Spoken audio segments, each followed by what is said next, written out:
नमस्कार दोस्तों, आप सभी का स्वागत है। आज मैं बात करूंगी कैलाश पर्वत से जुड़े कुछ रहस्यों के बारे में। हिंदू धर्म में कैलाश पर्वत का बहुत ही ज़्यादा महत्व है क्योंकि ये माना जाता है कि ये भगवान शिव का निवास स्थान है। लेकिन सोचने वाली बात यह है कि दुनिया की सबसे ऊंची चोटी माउंट एवरेस्ट को अब तक 7,000 बार फतेह किया जा चुका है, लेकिन आज तक कोई भी पर्वतारोही या कोई भी इंसान कैलाश पर्वत पर नहीं चढ़ पाया है, जबकि कैलाश पर्वत की ऊंचाई माउंट एवरेस्ट से 2000 मीटर कम है। इससे पहले अगर आपको मेरा ये वीडियो पसंद आए तो लाइक ज़रूर करें, शेयर ज़रूर करें और चैनल को सब्सक्राइब ज़रूर करें। माउंट एवरेस्ट की ऊंचाई 8,848 मीटर है, जबकि कैलाश पर्वत की ऊंचाई 6,638 मीटर है, जो कि माउंट एवरेस्ट से 2000 मीटर कम है। लेकिन फिर भी आज तक कोई भी कैलाश पर्वत पर नहीं चढ़ पाया है। ये आज तक रहस्य बना हुआ है। कैलाश पर्वत पर कभी किसी के नहीं चढ़ पाने के पीछे कई कहानियां प्रचलित हैं। कुछ लोगों का मानना है कि कैलाश पर्वत पर शिव जी निवास करते हैं और इसलिए कोई जीवित इंसान वहां ऊपर नहीं पहुंच सकता।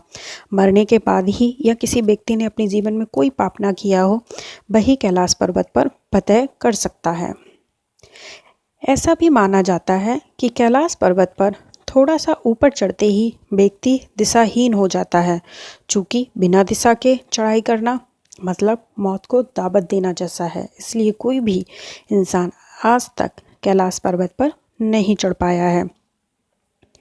मीडिया रिपोर्ट्स के मुताबिक एक पर्वतारोही ने अपनी किताब में लिखा था कि उसने कैलाश पर्वत पर चढ़ने की कोशिश की थी, लेकिन उस पर्वत पर रहना असंभव था क्योंकि वहाँ शरीर के बाल और नाखून बहुत तेज़ी से बढ़ते हैं। इसके अलावा कैलाश पर्वत बहुत ही ज़्यादा रेडियो एक्टिव भी है।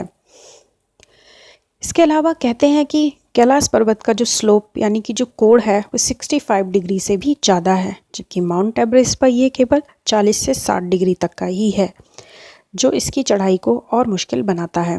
ये भी एक वजह है कि पर्वतारोही एवरेस्ट पर तो चढ़ जाते हैं, लेकिन कैलाश पर नहीं चढ़ पाते।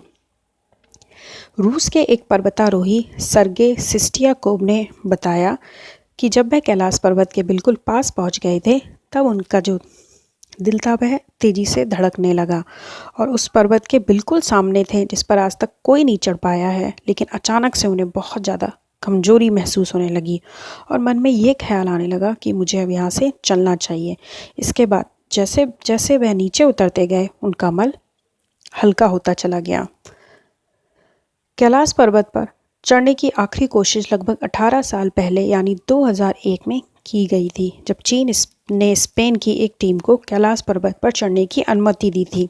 फिलहाल कैलाश पर्वत पर चढ़ाई पर पूरी तरह से रोक लगी हुई है क्योंकि भारत और तिब्बत समेत दुनिया भर के लोगों का मानना है कि यह पर्वत एक पवित्र स्थान है, इसलिए यहाँ पर किसी को भी चढ़ाई की अनुमति नहीं होनी चाहिए।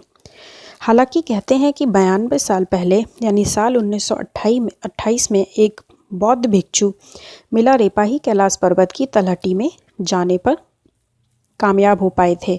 वह इस पर्वत और रहस्यमयी पर्वत पर जाकर जिंदा लौटने वाले दुनिया के पहले इंसान थे, जिसका उल्लेख पौराणिक कथाओं में किया गया है। कहा जाता है कि जो कैलाश पर्वत है वह कोई अकेला एक पर्वत नहीं है, वे 100 से ज़्यादा पिरामिडों का एक समूह है और कैलाश पर्वत की संरचना कंपास की 4 बिंदुओं के समान है, जहाँ कोई भी बड़ा पर्वत नहीं है। ऐसा कहा जाता है कि कैलाश पर्वत पर चढ़ना मना है। बता दें कि कैलाश पर्वत के चारों दिशाओं में 4 नदियाँ निकलती हैं, ब्रह्मपुत्र, सतलज, सिंधु और कर्णाली। इन नदियों से ही गंगा, सरस्वती सहित चीन की अन्य नदियाँ भी निकलती हैं। कैलाश के चारों दिशाओं में विभिन्न जानवरों के मुंह हैं, जिसमें से नदियों का उद्गम होता है।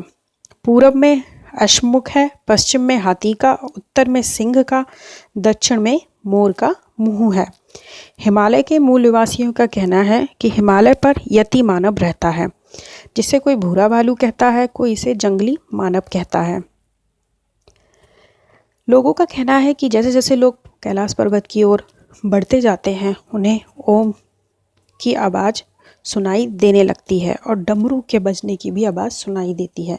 वैज्ञानिकों का कहना है कि यह आवाज़ बर्फ़ के पिघलने की हो सकती है। तो दोस्तों, ये थे कुछ कैलाश पर्वत के बारे में हैरान कर देने वाले तथ्य। अगर आपको ये वीडियो पसंद आया हो तो प्लीज़ इसे लाइक करें और इसे शेयर ज़रूर करें। जय सीताराम। धन्यवाद दोस्तों।